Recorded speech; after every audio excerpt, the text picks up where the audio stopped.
Hey everybody, it's Dave and Bo. We're headed out to the garden this morning and we've got a lot of work that we've done recently. Excited to share with you. I did do some more pruning on the genetic dwarf peach over here. One's a peach, one's a nectarine, and quite honestly I forgot which one was which, but if you look back in my videos, they have some beautiful flowers in the early part of spring, which is why I grow them. And one's a pink flower and one is a red flower, both doubles. We've got this bed looking really nice. Can't wait for that Japanese maple to leaf out. We did have some cold weather this week. Fortunately, nothing was really damaged, at least too bad. We got down to 36, and I know in most of the nation it's like 36 is nothing. But for us, that is really cold, and the rest of the week has been right around 40 with highs in the 50s, and we've got that going on for about another week or so. We do have a few off blooms coming up with the bearded iris. There's Bo over there. This is the only plant that really damaged a little bit, was this beautiful rhizome begonia, and lost a few leaves, just turned to mush. But other than that, it's held up really well. It is the only plant I also covered during this time. So again, not too bad. We've got more roses that have been pruned back. In fact, I think there's only one more rose back here, maybe two. The Tournament of Roses, and behind me is Crystalline. They're the only two that haven't been pruned back besides the climbing rose. We do have a beautiful iris there that was open last week as well. And this is always a fragrance to these that remind me of the end of the school year, because they normally bloom around May. I did get a lot of debris cleaned up, even though there's still a lot of debris here, and filling up the trash barrel, getting in to do some more fine tuning of some work. The almond bush, I did not realize it gets so tall, but it will get up to right about a little bit higher than the fence line. And I'm looking forward to that, because that's been a plant that's done really well. Cold weather, hot weather, beautiful blooms, nice, very subtle fragrance, and couldn't be happier with that. I'm gonna have to go in and restake the crabapple. I pulled all the material off the back fence that was growing. Had some creeping fig coming through, had the bougainvillea up above the fence line coming over. That's all been cleaned back, and I'll do some more there off to the right. I'm gonna move the wistringia. I'm probably just gonna move that over there, but I'm not quite sure yet. It's just too big for the area it's in right here. And I also planted, last week I bought a rose called Blue Girl, and that is it there. I repruned it so all the buds are growing outwards, and so it'll be off to a good start. The rose that was here, Caroline de Monaco, I moved out into the front yard.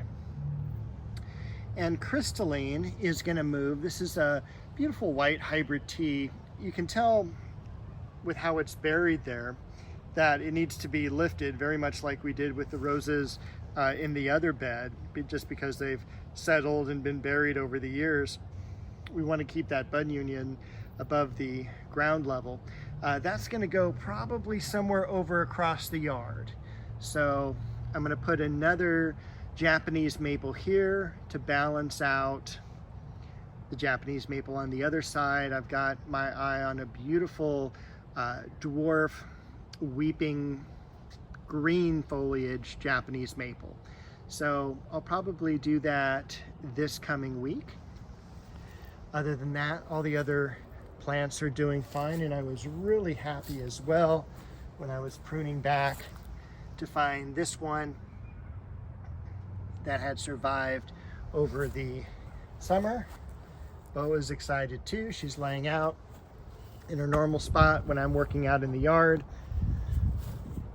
Also planted back here, that is a chocolate cosmos. It has a wonderful fragrance to it.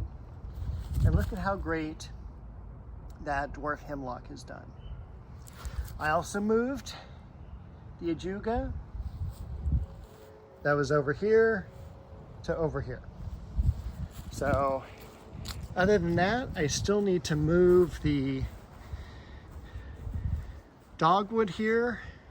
Probably going to move it out about 3 feet into the yard, or I'm going to put it like right over here. I'm not quite sure. We'll see. Because I kind of want to balance as well this tree out, because that's going to be planted right in the far right hand side. So I thought it would look cool to have that, the Chiananthus by the pole, and then the dogwood. But I'm not quite sure. Again, I was going to put it over here, but I just don't think it's going to go as well as I want it to. Since we're back here, and we did get one kind of quick rainstorm that came through. It was really short. We didn't even expect it, but it probably dumped 1/4 of an inch. And that was plenty of water for us this time of year. Japanese maple, looking forward to getting another one to put right here. I still have to clean all this ivy down and do some fence repair. The yellow Elizabeth, Magnolia solangiana. We've got the pomegranate here that needs to be cleaned out from the fig leaves.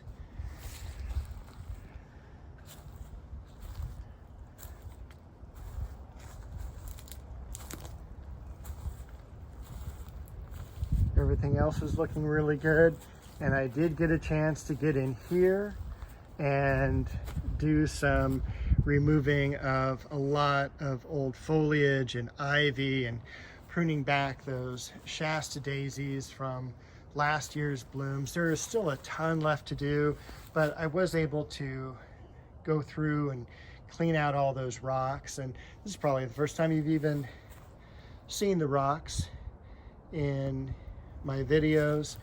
Prune back that osteo and cut back the French sorrel as well. You can already see it's such a vigorous plant. It's already regrowing in the dead of winter.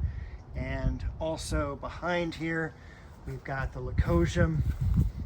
We've got a stray geranium flower there. We've got carnations in the back. And again, a lot of that needs to get planted. This begonia I did not cover at all, and I thought it was just enough protected from the pineapple guava and the fence and all of that. So it did survive well over our cold nights, as well did everything back here. So very, very happy. What else? What else? I think that is it for this walkthrough. This week I did head out to the Arboretum in Arcadia. And the Arboretum is a place that I've always gone as a kid, and it's just a wonderful place of, you know, just tons and tons of plants in the middle of the city here in Los Angeles. It is fairly inexpensive to go, and you can make reservations on their website. I'll put a link to that in the description, but I'm gonna do about a 10-minute video of kind of the coolest parts of the Arboretum, and I'll drop that in right here. So here is the entranceway into the Arboretum, and just to the right of that is Santa Anita Racetrack across the street. But if you're a fan of 1970s sci-fi, you'll see that the entranceway here was used in Logan's Run. And if you are a 90s sci-fi fan, that bench right underneath that tree is the ending scene for the X-Files movie.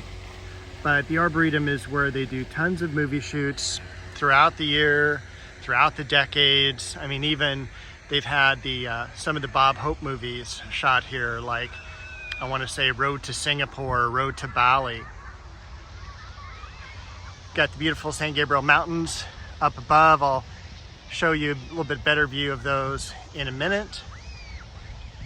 And they've even got the Peacock Cafe, where you can stop and grab a burger, soda, coffee, and back at the entrance. Now, this is the entrance to one of my favorite places in the Arboretum, which is the Begonia Greenhouse. Unfortunately, it is closed right now. However, they didn't lock the door, so I'm going to do a quick pan around the inside.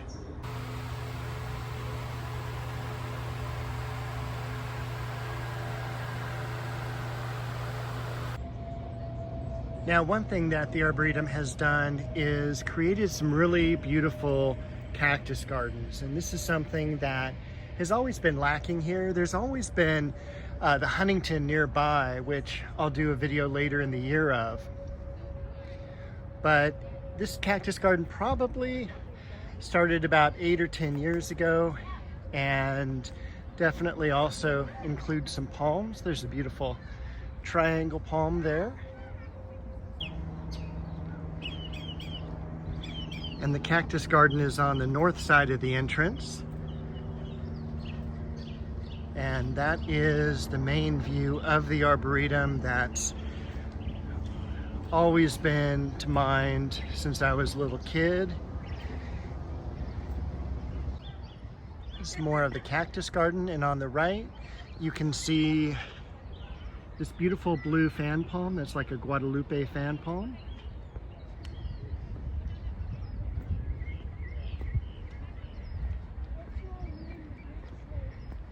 Some aloes, and we're going to follow this path around into the perennial garden area. Another great thing about the Arboretum is the amount of water that they have here. They have several lakes or lagoons. We'll see one around the Queen Anne Cottage in just a little bit. Bridges and pathways, and look at all those narcissus that are in bloom off there to the right. Now, you can probably hear the water already, but this is their famous waterfall, one of the most picturesque parts of the entire Arboretum.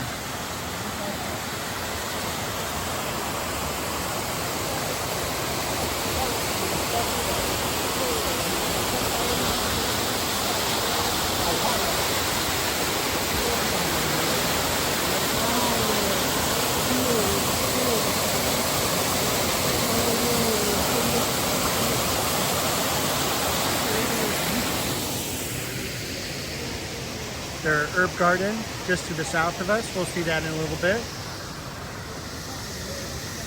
Then a beautiful view once again of the San Gabriel Mountains.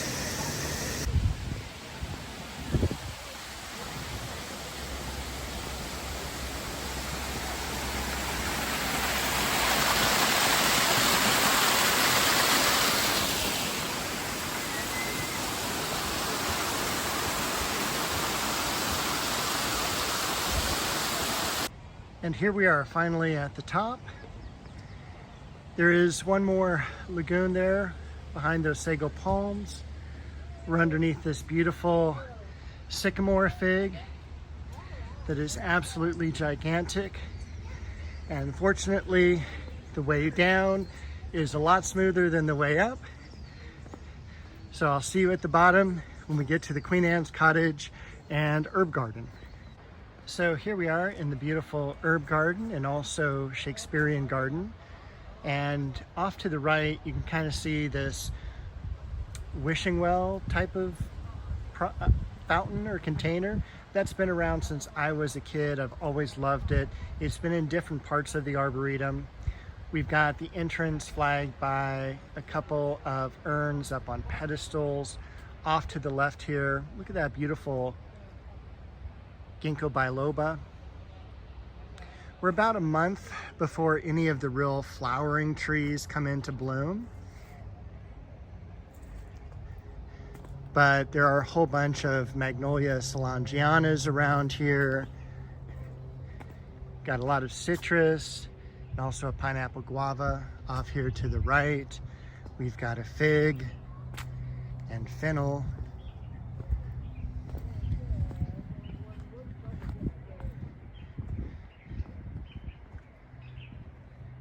A wishing well over there.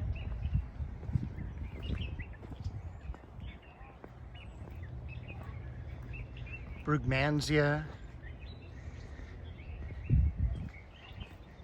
As beautiful as those are very poisonous. We've got some wonderfully shaped bay laurels.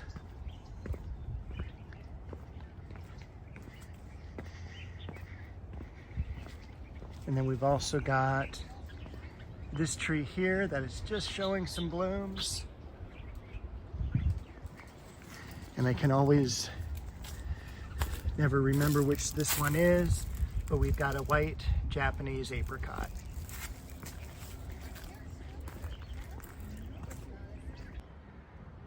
Now the Arboretum also has a couple historic buildings, the famous coach barn. Again, look at that beautiful ginkgo biloba next to it. It's like a cypress. The lagoon off to the right. And of course, this is the home to the famous Queen Anne's Cottage, which you see in the opening of Fantasy Island. But we're not going to go to the house today, nor the lagoon. We're going to walk around through the jungle on our way out.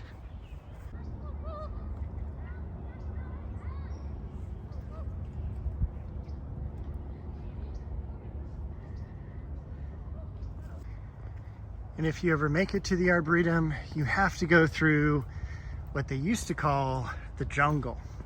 Although I don't know what they call it anymore. But back when I was a kid, there was a big sign out front that was the jungle, and you had to go through these circular bar entrance, kind of like turnstiles to get in. But it is an incredibly beautiful, very biodiverse type of area.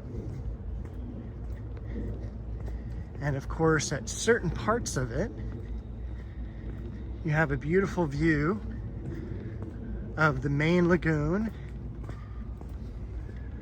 and the Queen Anne Cottage.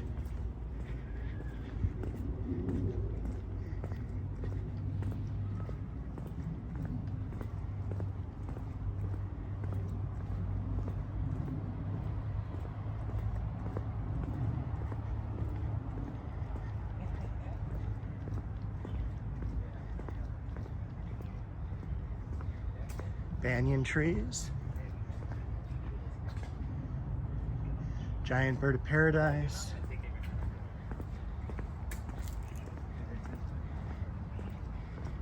and here we are in very bright sunlight for the rest of the lagoon, the fallen palm tree, and the Queen Anne Cottage. Okay, I hope you liked that walkthrough of the Arboretum. I will see you next week with hopefully some more advancements in the garden.